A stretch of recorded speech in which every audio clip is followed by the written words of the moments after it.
Porque vocês estavam histéricos na época dizendo que o Bolsonaro ia transformar o Brasil num pária mundial. Eu lembro disso. E eu ia fazer já uma live, eu não posso deixá-los na mão, né? No momento desse do Brasil, vocês sabem que a coisa que eu mais gosto de fazer é a minha live. Então, aqui estamos, atrasado, fora do horário, mas vamos fazer. E você sabe que eu já estava pensando em fazer na sexta-feira uma live num tom mais sereno. Eu fiz na terça-feira uma com o tom sarcástico do início ao fim, né? E o sarcasmo, a ironia é uma forma agressiva de se comunicar, né? Obviamente. E eu fiquei pensando, falei, sexta-feira vamos fazer uma conversa desarmada. Vamos abaixar as armas e vamos conversar com os brasileiros que, porventura, não gostam do Bolsonaro. Os isentões. A turma que fala assim, mas também, né, o Bolsonaro. Eu participo de alguns grupos de debate, tem um lá, que é um jornalista. Eu gosto dele, ele fala muitas coisas razoáveis e tudo. Conheço ele de longa data.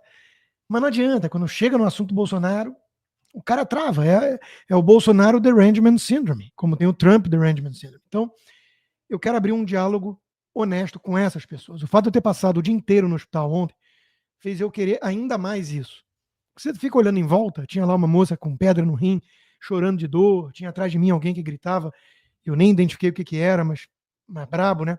Aquelas cenas bem de filme, assim, no hospital americano, que as pessoas ficam nas camas, espalhadas, assim, pela emergência, né?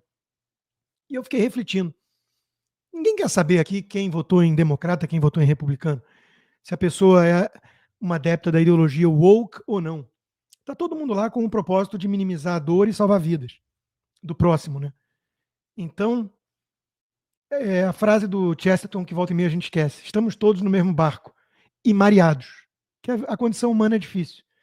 Então eu falei assim, vamos tentar fazer uma reflexão conjunta, porque eu fico vendo a reação de algumas pessoas, também, e principalmente dos isentões, assim chamados, né? Eu fui um deles, né? Eu critiquei bastante o Bolsonaro no momento ali do governo dele, até entender o big picture e falar, não, peraí, eu estou sendo injusto, estou sendo usado como instrumento para uma coisa maior, né, um sistema que quer expurgar a direita e voltar com a estratégia das tesouras, a direita permitida, aquela coisa toda.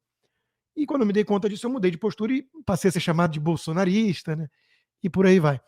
E quando veio à tona essa história do golpe muito mal contada, e vamos falar bastante disso, muitos isentões que mantiveram a postura isentona se sentiram vingados.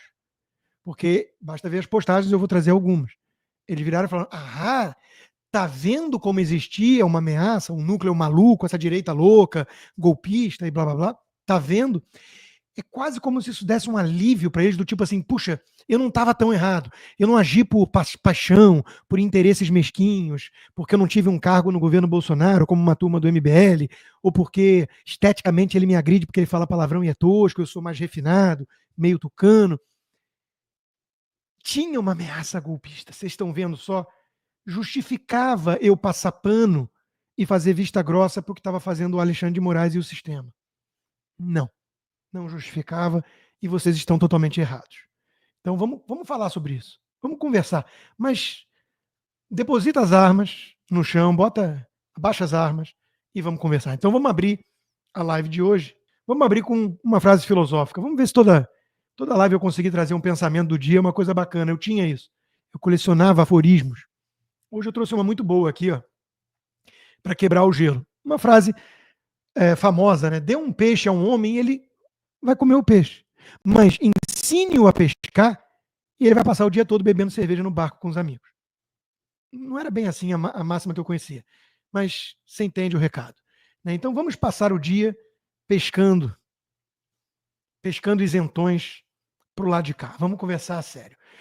A polêmica arte, e vamos colocar muitas aspas aí em arte, de uma banana colada com uma fita silver tape, foi vendida por 35 milhões de reais. Das duas, uma. Ou o mundo enlouqueceu e chama qualquer porcaria de arte, e o intuito aqui é destruir tudo que é bom, belo e verdadeiro, e eterno, portanto, jogando na sua cara, esfregando na sua cara o que é lixo, efêmero e porcaria. Isso é uma tese. A outra é lavagem de dinheiro.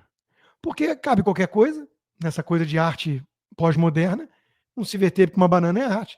Eu pago 35 milhões de reais, lavo dinheiro e guardo lá no porão, ou dou para um parente abestalhado, né? Um pimba, pseudo-intelectual metido a besta e associados. O time do pimba é muito forte, porque tem aquela turma que fica diante de um quadro preto, assim, no museu, assim, né? Coçando o queixo. O que será que o autor quis dizer com isso?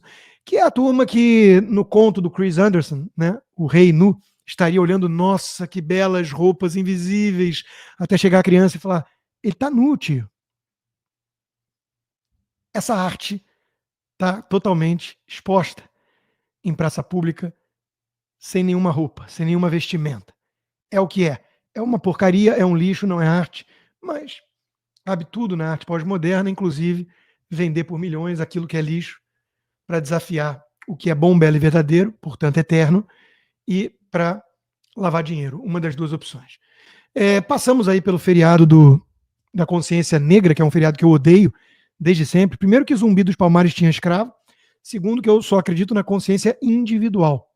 Indivíduos têm consciência, grupos não têm consciência. Consciência coletiva não existe, à exceção do Jung, que fez um tratado interessante sobre essa coisa coletiva aí. 8 em cada 10 homens mortos por armas de fogo são negros. Duas questões para vocês entenderem aqui, que eu já falo há muito tempo. Primeiro, o truque estatístico. É tratado como negro todo pardo na hora que interessa. E os pardos compõem, grosso modo, metade da população brasileira, porque é uma população miscigenada.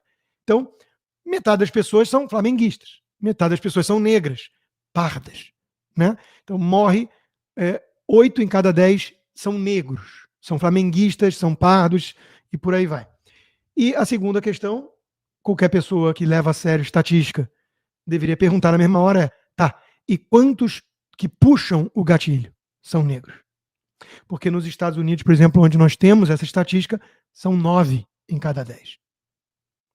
Então, você vai dizer que é racismo constatar que mais negros matam?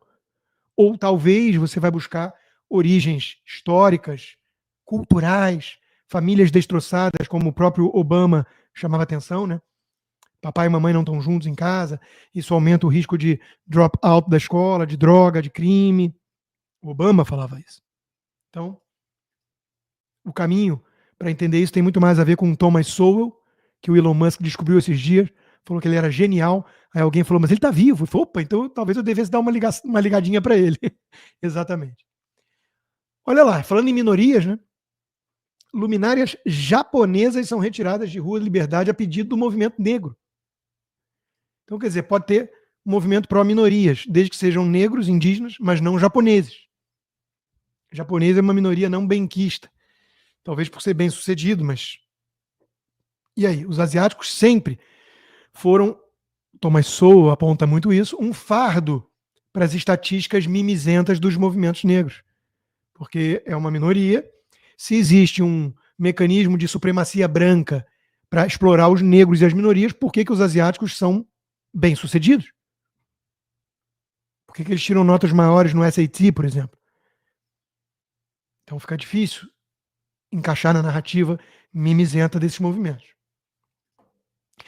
E na ONU, o Brasil se abstém em votação para condenar o Irã por repressão às mulheres. Ao todo, 66 países decidiram não se posicionar. Muitos deles são países sob o controle dos muçulmanos. E todos os integrantes dos BRICS, que levaram o Irã para lá agora, né? O Lula teve a ver com isso.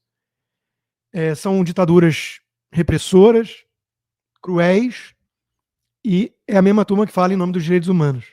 Só aí você vê que tem algo muito errado. Por onde andam as feministas? A turma que defende o PT no Brasil. Uma vez mais, eu sei que vocês estão cansados de ouvir isso de mim, mas eu tenho que repetir sempre. Os movimentos de minorias não têm nada a ver com as minorias. Tem a ver com o esquerdismo. Mais uma prova aí. Mas eles vão todos abandonar o X. Mentira. Eles falam da boca para fora, aí eles criam o Q, eles criam o Blue Sky, não vai ninguém, aí eles desistem, até dos threads, e voltam, né? Profissionais começam abandono em massa de rede social. Eu vi meia dúzia de esquerdistas falando que, em protesto à vitória do Trump com Elon Musk junto, vão se retirar do X, que é a plataforma mais utilizada para informação no mundo. Quem perde são eles, quem ganha somos nós. O Jamil Chad, do UOL no Brasil, falou que sai do X para entrar para a história. Meio assim, uma vibe meio Getúlio Vargas, né? Espero que ele não vá a extremos, que nem o Getúlio Vargas, e apenas se retire do X por algum tempo. Mas a verdade é que eu continuo lá no X e pouca gente notou. Pouca gente notou essa debandada. Mas o interessante seria mesmo se o Elon Musk comprasse a MSNBC. E ó, a compra do Twitter começou exatamente assim. Alguém marcou ele perguntou quanto custa. E ele comprou por 44 bilhões. A MSNBC deve ser menos. Né? O Donald Trump Jr., o filho do Donald Trump, marcou ele perguntou quanto custa e teve continuação a conversa. O Donald Trump Jr. virou e falou assim, pela audiência em queda, deve ser muito barato. Ele falou assim, bom ponto.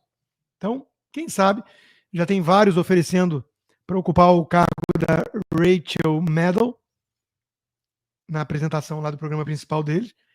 O The View poderia perder um pouco da diversão, mas ser um pouco mais informativo, quem sabe, se isso acontecesse. Não sei, vamos torcer. Mas por falar em Elon Musk, ele está lá cuidando do DOGE, o departamento de desburocratização. Foi aí que ele citou a frase do Thomas Sowell, né? Você precisa entender a mentalidade do burocrata. O burocrata é aquele que se preocupa com o processo e não com o resultado. E ele chegou no Twitter, mandou, não 90% embora, mas 80%, ele mesmo consertou, mas a cara do burocrata aguardando o departamento que ele e o Vivek vão tocar é uma cara, digamos assim, de tensão. Quem viu aquele filme Zootopia, lembra que na hora que chega na repartição pública, o típico burocrata funcionário público é o bicho preguiça. Então, essa turma não está muito contente, porque vem arroxo aí. E por fim, na guerra cultural ou na guerra real, né? Aquela entidade que foi tomada pela esquerda globalista, TPI, teve lá um burocrata que resolveu colocar uma ordem de prisão para o Bibi Netanyahu, né? Os Estados Unidos condenaram essa patacoada, dizendo que, obviamente, não há equivalência possível entre Israel e Hamas, mas toda a narrativa da esquerda global radical, né, passa por isso. Demonizar Israel e colocar em pé de igualdade com os regimes terroristas. Veja que todo o truque do PT consiste nisso também. MST e ruralistas estão em pé de igualdade, sendo que, no fundo, o PT defende o MST. Rússia e Ucrânia estão em pé de igualdade, sendo que, no fundo, o Lula defende o Putin. Então, o esquerdismo radical consiste em embaralhar tudo, misturar o joio e o trigo, para, no fundo, defender o joio contra o trigo. E, enquanto isso, falei de regimes nefastos do Lula levando o Irã para os BRICS. Olha só, o acordo entre o Brasil e a China é para, entre outras coisas, tentar ameaçar a dominância da Starlink em relação ao mercado de satélites no Brasil. Concorrente da Starlink. O Bolsonaro mesmo me mandou isso aqui, né? A rival chinesa, entre aspas, que fechou acordo com o governo Lula, tem 36 satélites. A Starlink tem mais de 7 mil. Obviamente não dá para chamar de concorrência. E óbvio que pesou aí o fator ideológico, o fator corrupção, com toda certeza, sabendo como a China opera e como o PT, acima de tudo, opera, e o fator vingança de quem está incomodado pessoalmente com o Elon Musk, a ponto da mulher, né, deixar passar isso num fuck you, Elon Musk. A Janja aprendeu até inglês para poder mandar os cidadãos irresponsáveis que apoiam o que o Elon Musk vem fazendo para aquele lugar em inglês. Veja se isso tem a ver com pragmatismo comercial, gente. Isso vai muito além do pragmatismo comercial, né? Isso foi o Lula, tá? Defendemos a reforma da governança global e um sistema internacional mais democrático. Ou seja, menos Estados Unidos, mais China, para termos um mundo mais democrático, justo, equitativo, menos se você for um uigure, aí você vai para o campo de concentração na China, e ambientalmente sustentável. A China é o país que mais polui no mundo em termos relativos ao PIB produzido. Óbvio que não tem nada a ver com paz, com diplomacia, tem a ver com o Brasil se alinhando de vez com o eixo do mal. Então já fica a primeira pergunta para os meus colegas isentões. Foi para isso que vocês fizeram L? Vocês acham que o Brasil hoje está melhor perante o mundo ocidental democrático do que com Bolsonaro? Porque vocês estavam histéricos na época dizendo que o Bolsonaro ia transformar o Brasil num pária mundial. Eu lembro disso. Quando o Eduardo Bolsonaro criticava a China, vocês falavam, mas cadê o pragmatismo, nosso maior parceiro comercial? Era isso que vocês tinham em mente? Era isso que vocês desejavam? O Brasil estuda emitir títulos de dívida em moeda chinesa. Eu pergunto ao João Amoedo, eu pergunto ao Armínio Fraga, a Helena Landau, vocês acham que isso tem a ver com mais economia de mercado que vocês defendem? Ou com fatores ideológicos turvando a razão? Por fim, Taiwan, o maior produtor de semicondutores do mundo, Taiwan reage ao apoio de Lula à reunificação pacífica com a China num documento assinado.